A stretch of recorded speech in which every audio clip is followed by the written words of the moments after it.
Chapter 7 आधारभूत अवसंरचना से संबंधित एनर्जी टॉपिक से संबंधित कुछ योजनाओं से संबंधित कुछ क्वेश्चंस करते हैं।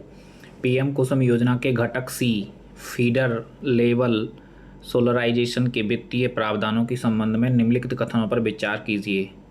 कथन 1, नवीन एवं नवीनीकरण ऊर्जा मंत्रालय पूंजीगत व्यय कैपिटल एक्सपेंडिचर मोड में परियोजनाओं की लागत का 30% प्रदान करता है।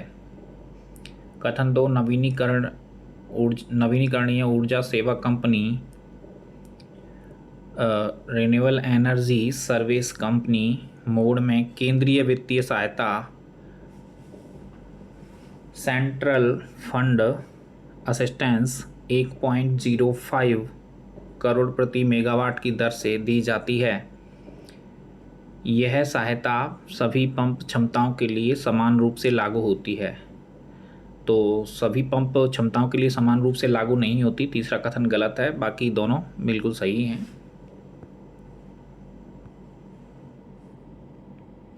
नवीन एवं नवीनीकरणीय ऊर्जा मंत्रालय कैपिटल एक्सपेंडिचर मोड में 30% और renewable energy service company mode में 1.05 करोड़ प्रति मेगावाट की दर से सेंट्रल फंड असिस्टेंस प्रदान करता है। तीसरी शर्त पंप की क्षमता पर निर्भर करती है, सभी पर समान रूप से नहीं, तो बिल्कुल करेक्ट है।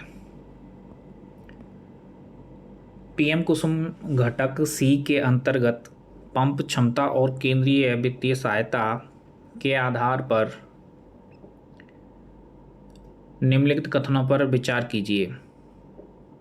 कथन 1, यह योजना मूल रूप से 7.5 हॉर्स पावर की पंप क्षमता तक के वित्तीय सहायता प्रदान करती है। कथन 2, यदि किसी फीडर पर पंप की क्षमता 7.5 HP से अधिक है तो CFA की गणना वास्तविक क्षमता के बजाय औसत खपत को मानकर की जाती है। तो दोनों कथन बिल्कुल सत्य हैं। पीएम कुसुम घटक सी के तहत चल रही परियोजनाओं के लिए केंद्रीय वित्तीय सहायता किस्तों में जारी की जाती है। कार्य पूर्णता के आधार पर किस्तों का सही अनुक्रम क्या है? 30% कार्य पूर्ण होने पर 30%, CFA सेंट्रल फंड असिस्टेंस 75% कार्य पूर्ण होने पर 30% और राशि दी जाएगी। फिर इसके बाद में लास्ट में सफलतापूर्वक पूर्ण होने पर 40% सेंट्रल फंड असिस्टेंट दिया जाएगा। तो बी ऑप्शन सही रहेगा। 30% कार्य पूर्ण होने पर 30%, उसके बाद में 75% पूर्ण होने पर 30%, फिर लास्ट में 40%।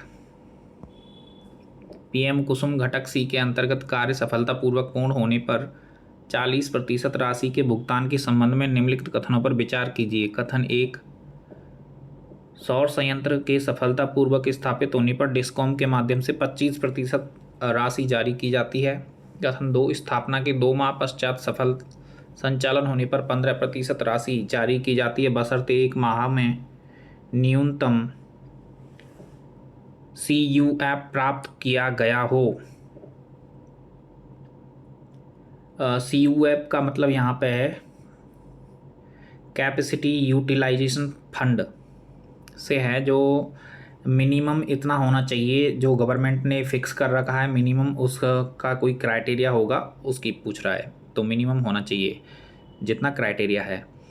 तो इस जगह पर दोनों कथन सत्य हैं।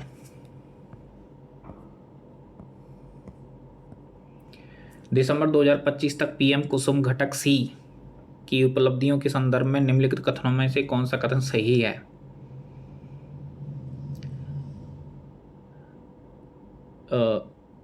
2162 मेगावाट क्षमता के कुल 838 सौर संयंत्र सफलतापूर्वक स्थापित किए गए हैं। बी ऑप्शन बिल्कुल करेक्ट है। पीएम सूर्य घर मुफ्त बिजली योजना के संदर्भ में निम्नलिखित कथनों की पुष्टि कीजिए। यह योजना 13 फरवरी 2024 को शुरू की गई थी। कथन 2, इसका उद्देश्य देश के 1 करोड़ घरों में सोलर संयंत्र लगाकर प्रति माह 300 यूनिट तक मुफ्त बिजली उपलब्ध कराना है। तो दोनों कथन बिल्कुल एक्यूरेट है। 13 फरवरी 2024 को इसकी शुरुआत हुई थी और 1 करोड़ घरों में सोलर संयंत्र लगाकर 300 यूनिट बिजली मुफ्त उपलब्ध कराना इसका लक्ष्य है।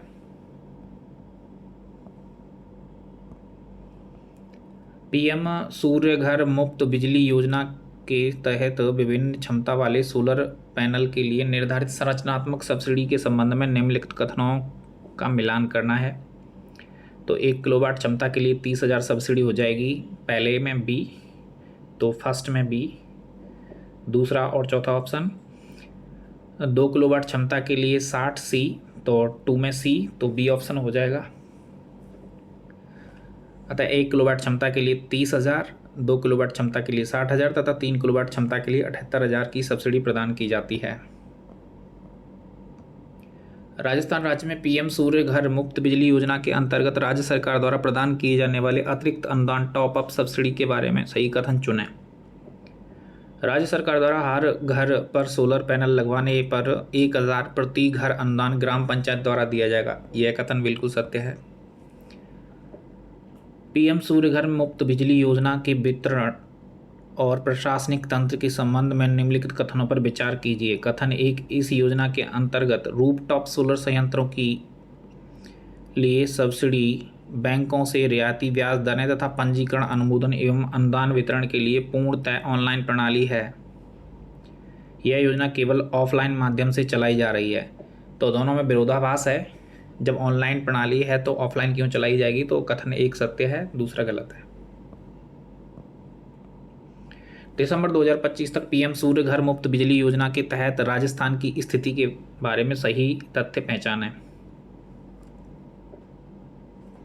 तो इसमें 1.22 लाख उपभोक्ताओं के लिए 493 मेगावाट सोलर रूफटॉप क्षमता स्थापित की जा चुकी है। यह कथन बिल्कुल सत्य है। पीएम सूर्य घर मुफ्त बिजली योजना के तहत राजस्थान राज्य के विशिष्ट लक्ष्यों के संदर्भ में निम्नलिखित कथनों पर विचार कीजिए। राजस्थान में इस योजना के अंतर्गत 5 लाख घरों का लक्ष्य रखा गया है। बिल्कुल सही है, 5 लाख घरों का लक्ष्य रखा गया है। कथन 2, इस योजना के तहत प्रत्येक जिले में आदर्श सौर ग्राम बनाए जाना प्रस्तावित है। यह भी बिल्कुल सत्य है। रूफटॉप सोलर पैनल लगाने में राजस्थान का देश में 5वां स्थान है। बिल्कुल, देश में राजस्थान का 5वां स्थान है। तो तीनों कथन बिल्कुल सत्य हैं। पीएम सूर्य घर योजना के तहत राजस्थान के 5 उच्चतम क्षमता वाले जिलों का सही अवरोही क्रम, डिसेंडिंग ऑर्डर पहचानना है। तो सबसे ज़्यादा रूफटॉप जयपुर में लगाए गए हैं, उसके बाद गंगानगर में, और उसके बाद में जोधपुर, फिर सीकर और हनुमानगढ़। तो ऑप्शन बी करेक्ट हो जाएगा। संख्या भी हम देख सकते हैं। जयपुर में 1,10,627 किलोवाट, श्रीगंगानगर में 37,023 किलोवाट के आसपास, जोधपुर में 30,544 के आसपास, और सीकर में 28,117 किलोवाट के आसपास, हनुमानगढ़ में 25,623 किलोवाट के आसपास। तो हम संख्या भी याद रख लेंगे मोटा मोटा। पीएम सूर्य घर योजना के तहत राजस्थान के जिलों और स्थापित क्षमता किलोवाट के संदर्भ में निम्नलिखित में से कौन सा कथन सही नहीं है? सही सुमेलित है, यह पूछा है, सही कौन सा है? तो जयपुर 1,10,627 अभी पढ़ा था, बाकी सब गलत हैं, क्योंकि एक ही था 37,000 के आसपास मुझे लगता है शायद। गंगानगर वो इसमें है नहीं, 57 दे रखा है, गलत है। तो एक जयपुर का सही है, 1,10,000 के आसपास। पीएम कुसुम घटक सी के अंतर्गत सफल संचालन के पश्चात अंतिम CFA 15% जारी करने के लिए कौन सी प्रमुख शर्तें लागू होती हैं? सेंट्रल फंड असिस्टेंस के बारे में पूछ रहा है, जो 15% जारी किया जाता है। कथन 1, न्यूनतम 1 माह तक विद्युत क्रय समझौते में निर्धारित न्यूनतम CUF प्राप्त किया गया हो, स्थापना के 2 माह पश्चात सफल संचालन हुआ हो। तो CUF का फुल फॉर्म पहले भी बताया है, कैपेसिटी यूटिलाइजेशन फंड है, जो मिनिमम मात्रा में होना चाहिए यह ज़रूरी है। तो बिल्कुल कथन एक बिल्कुल सत्य है। और सेकंड में लिखा है स्थापना के 2 माह पश्चात सफल संचालन हुआ हो, तो बिल्कुल यह भी सत्य है। दोनों शर्तें पूरी होना जरूरी है।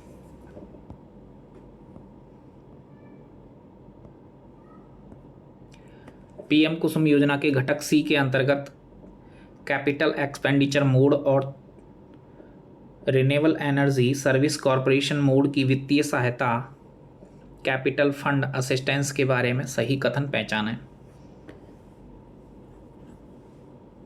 तो कैपिटल एक्सपेंडिचर मोड में प्रोजेक्ट लागत का 30% और renewable energy service corporation mode में 1.05 करोड़ प्रति मेगावाट की सहायता दी जाती है। तो ऑप्शन बी बिल्कुल करेक्ट हो जाएगा।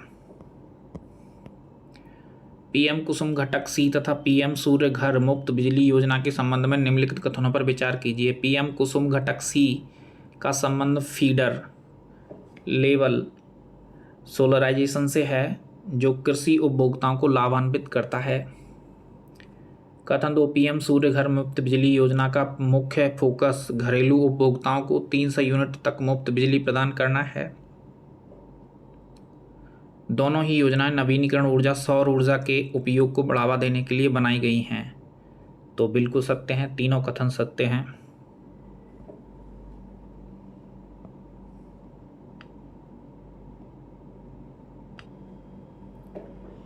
अगला क्वेश्चन करते हैं। पीएम कुसुम घटक ए के तहत विकेंद्रीकरण ग्रिड कनेक्टेड सौर संयंत्रों की क्षमता सीमा मेगावाट क्या है? तो पीएम कुसुम के जो कंपोनेंट ए है उसके अंतर्गत 0.5 से 2 मेगावाट की बात होती है। पीएम कुसुम घटक ए के चरण फर्स्ट के संदर्भ में निम्नलिखित कथनों पर विचार कीजिए। यह चरण RREC राजस्थान अक्षय ऊर्जा निगम राजस्थान रिन्यूएबल एनर्जी कॉरपोरेशन द्वारा प्रतिबंधित है। इसमें 3311 केवी के निकट 47 सब स्टेशन शामिल हैं। दिसंबर 2025 तक की स्थिति के अनुसार 364 प्लांट स्थापित किए गए हैं। तो इसमें तीनों कथन बिल्कुल सत्य हैं। पीएम कुसुम घटक ए के चरण सेकंड के संबंध में निम्नलिखित में से कौन सा कथन गलत है? इस चरण की क्षमता 1000 मेगावाट संशोधित है। सेकंड चरण की बात चल रही है जो कंपोनेंट ए के अंदर है। यह कार्य डिस्कॉम को जुलाई 2024 में स्थानांतरित कर दिया गया था। तो बिल्कुल सत्य है, 23 जुलाई 2024 को इसको स्थानांतरित कर दिया गया था। दिसंबर 2025 की स्थिति के अनुसार इस चरण में 6 प्लांट 11 मेगावाट की जगह 6 प्लांट 6 मेगावाट स्थापित किए गए हैं। और डी, इस चरण के लिए RERC टैरिफ 3.04 यूनिट है।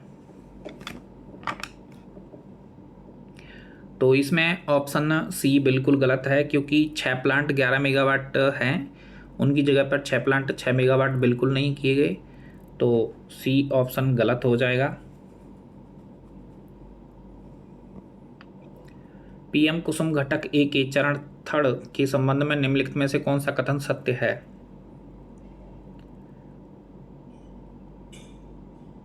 RERC टैरिफ 3.04 यूनिट के साथ इसकी समय सीमा मार्च 2026 तक बढ़ा दी गई। तो ये बिल्कुल सत्य है। पीएम कुसुम घटक सी के अंतर्गत फीडर स्तर पर सोलराइजेशन का लक्ष्य अलग अलग कृषि फीडर के लिए भरोसेमंद सतत ऊर्जा सुनिश्चित करना है।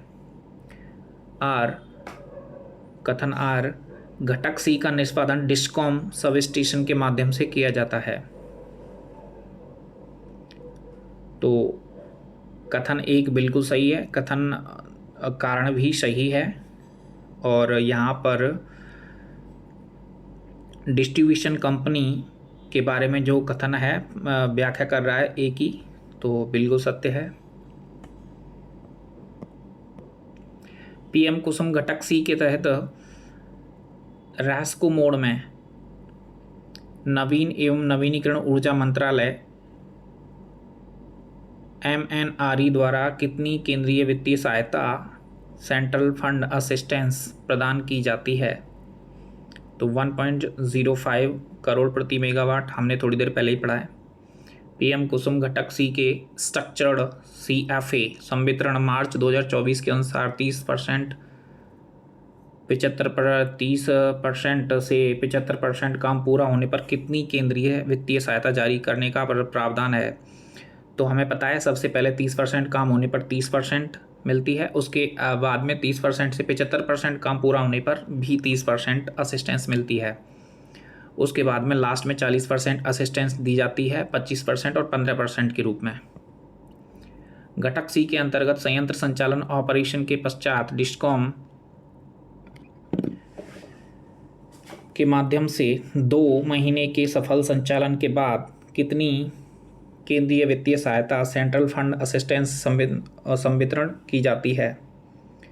तो डिस्ट्रीब्यूशन कंपनी के माध्यम से 2 महीने के सफल संचालन के बाद की बात पूछ रहा है। डिस्कॉम का मतलब यहाँ पर डिस्ट्रीब्यूशन कंपनी है जो जोधपुर, जयपुर और अजमेर वाली हैं। JDVVNL और जयपुर वाली JVVNL और अजमेर वाली AVVNL।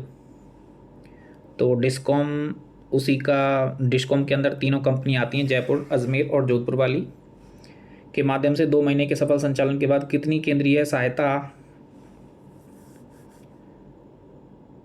CFA संवितरित की जाती है? तो 30% आंसर होगा।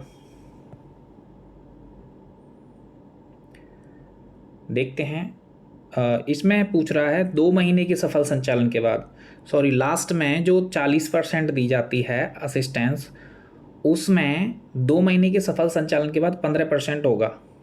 ओके, बिल्कुल करेक्ट है, 15%। पीएम कुसुम घटक सी फीडर लेवल सोलराइजेशन में वित्तीय सहायता MNRE CFA 7.5 HP की पंप क्षमता पर आधारित है। यदि पंप की क्षमता 7.5 HP से अधिक हो तो क्या माना जाता है? तो 7.5 HP से अधिक हो तो एवरेज मान लिया जाता है, जितना भी अधिक होगा तो इसमें आ जाएगा पंप क्षमता के आधार पर वास्तविक लागत का आकलन किया जाता है, या फिर 7.5 HP से ज़्यादा के लिए औसत खपत मानी गई है। बिल्कुल करेक्ट, ऑप्शन ए। पीएम कुसुम योजना सौर पंप और पावर प्लांट पहल के मुख्य लक्ष्य के बारे में निम्नलिखित कथनों में से कौन सा कथन सत्य है? Of grid pump grid connected plant के माध्यम से किसानों को सहायता प्रदान करना, बिल्कुल सत्य है। नवीन एवं नवीनीकरण ऊर्जा मंत्रालय ministry new and renewable energy द्वारा पीएम कुसुम योजना के घटक सी में कैपिटल एक्सपेंडिचर मोड के तहत कितनी वित्तीय सहायता प्रदान की जाती है? तो इसमें हो जाएगा प्रोजेक्ट लागत का 30%। पीएम कुसुम घटक ए और घटक सी के संबंध में निम्नलिखित कथनों पर विचार कीजिए। घटक ए विकेंद्रीकृत ग्रिड कनेक्टेड और सौर संयंत्रों 0.5 से 2 मेगावाट से संबंधित है। घटक सी के तहत रैस्को मोड में केंद्रीय वित्तीय सहायता 1.05 करोड़ प्रति मेगावाट है। तो बिल्कुल दोनों सत्य हैं।